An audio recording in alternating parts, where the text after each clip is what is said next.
प्रश्नावली 3.3 कर रहे हैं, जिसमें हम लोग प्रश्न क्रमांक 3 की चौथी समस्या हल करेंगे। इसमें दिया गया है, एक नगर में टैक्सी के भाड़े में एक नियत भाड़े के अतिरिक्त तय की गई दूरी पर भाड़ा सम्मिलित किया जाता है। 10 किलोमीटर दूरी के लिए भाड़ा 105 रुपये है तथा 15 किलोमीटर की दूरी के लिए भाड़ा 155 रुपये है। नियत भाड़ा तथा प्रति किलोमीटर भाड़ा क्या है? एक व्यक्ति को 25 किलोमीटर यात्रा करने में कितना भाड़ा देना होगा? तो सबसे पहले आपको यहाँ पर देखना है, क्वेश्चन के आखिरी हिस्सा में लिखा हुआ है नियत भाड़ा तथा प्रति किलोमीटर भाड़ा क्या है। तो यही हमसे पूछा गया है कि नियत भाड़ा बताइए और प्रति किलोमीटर भाड़ा बताइए। तो हम मान लेते हैं फिलहाल में हमें पता नहीं है कि नियत भाड़ा क्या है और प्रति किलोमीटर भाड़ा क्या है। तो हम लोग क्या करेंगे, नियत भाड़ा मान लेंगे x और प्रति किलोमीटर भाड़ा क्या मानेंगे y। तो यहाँ देखकर आपको ध्यान आ जाना चाहिए कि नियत भाड़ा जो पहले लिखा है उसको x मानना है, जो बाद में लिखा है उसको क्या मानना है, y। तो चलिए हम लिख लेते हैं। तो मान लेते हैं कि नियत भाड़ा जो है वो x रुपये है और प्रति किलोमीटर अतिरिक्त भाड़ा कितना है, y रुपये है। ये आपको समझ में आ गया होगा। अब यहाँ पर आपको थोड़ा ध्यान से देखना है, अतिरिक्त भाड़ा का मतलब क्या है, थोड़ा इसे हम रफ में समझ लेते हैं। तो ये हमारा रफ पेपर है। यहाँ पर यदि कोई व्यक्ति 1 किलोमीटर जाएगा तो जो निश्चित भाड़ा है, जो नियत भाड़ा है, नियत आना होता है निश्चित, तो जो निश्चित भाड़ा है वो तो x है ही, लेकिन यदि व्यक्ति कोई 1 किलोमीटर जाएगा तो यहाँ पर वो प्लस में 1 y जुड़ेगा, तो x प्लस y टोटल उसको भाड़ा देना पड़ेगा। लेकिन यदि कोई व्यक्ति 2 किलोमीटर जाएगा तो ये नियत भाड़ा x तो रहेगा ही, उसमें जुड़ जाएगा क्या, 2 y। अगर जितने किलोमीटर जाता है उतना ही y उसमें जुड़ता जाएगा। यदि मैंने आपसे कहा कि वह व्यक्ति 3 किलोमीटर जाएगा तो नियत भाड़ा जो x रहेगा ही, साथ में वह अतिरिक्त 3 किलोमीटर, चूंकि वह 3 किलोमीटर जा रहा है इसलिए वो 3 y हो जाएगा। तो अगर कोई व्यक्ति 1 किलोमीटर जाता है तो 1 y, 2 किलोमीटर जाता है तो 2 y उसमें जुड़ेगा अतिरिक्त भाड़ा। यदि वह 3 किलोमीटर जाता है तो 3 y, यदि वह 4 किलोमीटर जाता है तो 4 y, यदि व्यक्ति 5 किलोमीटर जाता है तो 5 y। इसी तरीके से व्यक्ति 10 किलोमीटर की दूरी तय करने के लिए 105 रुपये देता है। इसका मतलब ये है कि वह 10 किलोमीटर जाता है, और जब 10 किलोमीटर जाता है तो कितना जुड़ेगा x के साथ में, 10 y जुड़ेगा। तो 10 y जुड़ेगा x के साथ में, और टोटल वो ये पूरा भाड़ा है, और भाड़ा हमें दिया भी गया है क्वेश्चन में, जो कि 105 रुपये हमें दिया गया है। तो हम यहाँ पर लिखेंगे x प्लस 10y बराबर 105, और इसे हम समीकरण 1 बना देंगे। इसी तरीके से आगे जब हम क्वेश्चन को पढ़ते हैं तो यहाँ पर लिखा है 15 किलोमीटर की दूरी के लिए वो 155 रुपये देता है। तो 15 किलोमीटर चला तो जो व्यक्ति का निश्चित किराया है वो तो x ही रहेगा, लेकिन वो जितनी किलोमीटर दूरी एक्स्ट्रा चलेगा उसमें y का गुणा होगा। तो अभी 10 किलोमीटर चला था तो कितना हो गया था, 10 y। अभी कितना चल रहा है, 15 किलोमीटर, इसलिए यहाँ पर कितना हो जाएगा, 15 y। और वो टोटल किराया भी हमें दिया गया है, कितना हो रहा, 15 किलोमीटर चलने के लिए, तो ये 155 हो रहा है। तो यहाँ पर 155, इसे हम समीकरण 2 बनाएंगे और इसे हम विलोपन विधि या प्रतिस्थापन विधि से करेंगे। अभी हम लोगों ने प्रतिस्थापन विधि की हुई है तो हम उसी से सॉल्व करेंगे। आइए अब हम इसको सरल तरीके से समझते हैं। तो यहाँ तक हम लोगों ने कर लिया था, नियत भाड़ा x रुपये है और प्रति किलोमीटर अतिरिक्त भाड़ा y रुपये है। तो अब हम लिखेंगे प्रश्नानुसार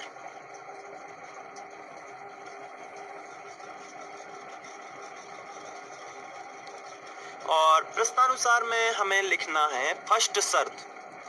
जो पहली शर्त है वो हम लिख लेते हैं जो हमें दी गई है। पहली शर्त हमें दी गई है कि व्यक्ति जो है 10 किलोमीटर दूरी के लिए 105 रुपये देता है।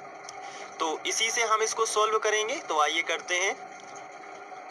सबसे पहले व्यक्ति जो है वो 10 किलोमीटर जाता है तो निश्चित जो किराया है वो तो x ही रहेगा, लेकिन 10 किलोमीटर जा रहा है इसलिए 10 y हो जाएगा। और ये कितना रुपए दे रहा है तो हम क्वेश्चन में देख सकते हैं, जो हमारे रुपए हैं वो 105 रुपए हैं। तो आपको यहाँ पर 105 लिख देना है। और इसे हम समीकरण 1 बना देंगे। तो ये आपको समझ में आ गया होगा। इसके बाद सेकंड शर्त जो हमारी दी हुई है, हमें उसी हिसाब से चलना है। सेकंड शर्त हम पढ़ लेते हैं, हमारे क्वेश्चन में क्या दी हुई है। तो सेकंड शर्त दी हुई है 15 किलोमीटर की दूरी के लिए भाड़ा कितना है, 155 रुपये। तो आइए यहाँ पर हम लिख देते हैं 15 किलोमीटर चल रहा है तो x प्लस 15 हो जाएगा, इसमें कोई टेंशन वाली बात है नहीं।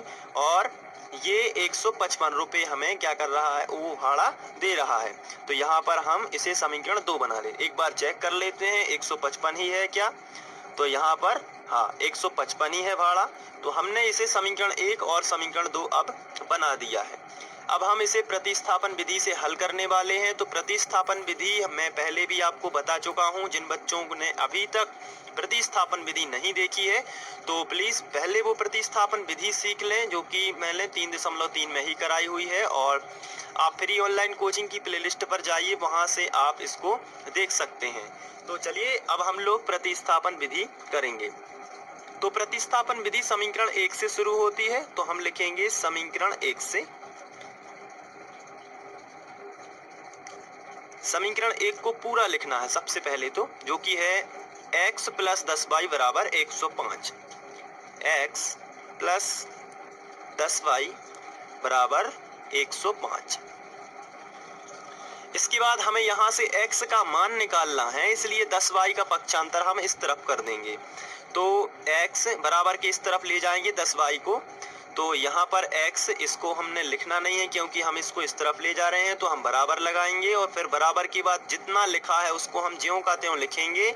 और ये 10 का y इस तरफ आ गया तो माइनस का 10y हो गया। तो x का मान हमें मिला 105 माइनस 10y। इसे हम समीकरण 3 बना सकते हैं। आपको ध्यान रखना है समीकरण 3 आपको कब बनाना है, क्योंकि कुछ बच्चे ये पूछ सकते हैं कि हमें कैसे पता चलेगा कि हम समीकरण 3 बनाना है।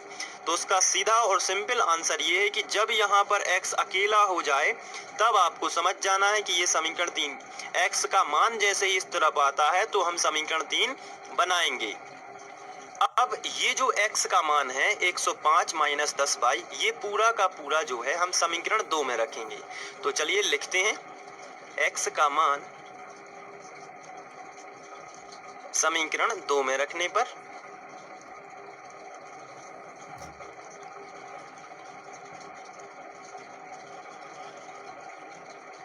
समीकरण 2 आपको दिख रहा होगा। ये सेकंड शर्त से आया था, 15 किलोमीटर की दूरी तय करने में उसने 155 रुपये भाड़ा दिया था। तो यहाँ पर हम x का मान रखेंगे। चलिए सबसे पहले मैं समझाने के लिए पहले यही लिख लेता हूँ, x प्लस 15y बराबर 155। इसके बाद x की जगह पर आपको x नहीं लिखना है, x की जगह पर क्या लिख देना है, 105 माइनस 10y। तो यहाँ x की जगह पर हम लिखेंगे 105 माइनस 10y। इसके बाद प्लस लगा है तो प्लस, और 15y लिखा है तो हम यहाँ पर लिखेंगे 15y बराबर 155।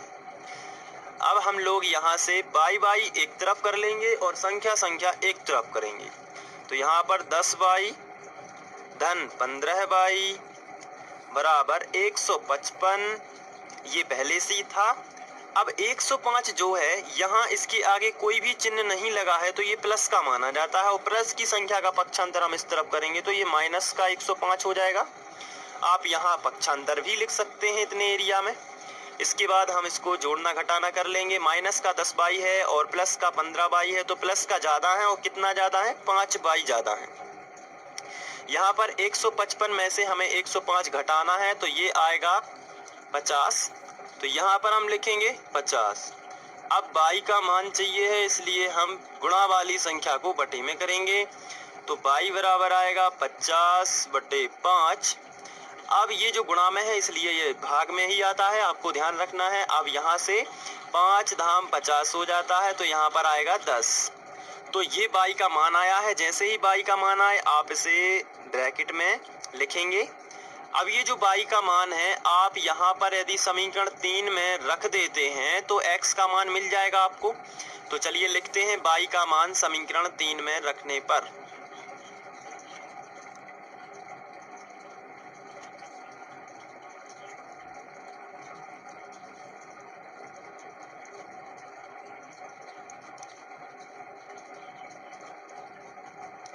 चलिए समीकरण 3 क्या है उसको मैं पहले लिख लेता हूं, जो कि है x बराबर 105 माइनस 10 बाई। x बराबर 105 माइनस 10 बाई। चलिए अब हम बाई का मान रख देते हैं, तो x बराबर आएगा 105 माइनस 10 और बाई की वैल्यू कितनी है 10, तो यहाँ पर ब्रैकेट में आपको कितना रख देना है 10। तो x बराबर आएगा 105, 10 धाम 100 हो जाएगा। तो यहाँ पर आपका जो आंसर आएगा वो आएगा 5। तो यहाँ पर हमें ये मिल चुका है, ये इसको हम, तो हमें x का जो मान मिला है 5 और y का जो मान मिला है वो 10। अब हम थोड़ा देख लेते हैं कि हमने नियत भाड़ा कितना माना था और अतिरिक्त भाड़ा कितना माना था। तो यहाँ पर आपको पता चलता है कि नियत भाड़ा x माना है और x का जो मान आया है वो 5 है। तो नियत भाड़ा कितना होगा 5 रुपये और प्रति किलोमीटर अतिरिक्त भाड़ा जो है 22 रुपये है और y हमने कितना, हमारा आंसर आया 10। तो हम यहाँ पर अब लिख सकते हैं, अतः नियत भाड़ा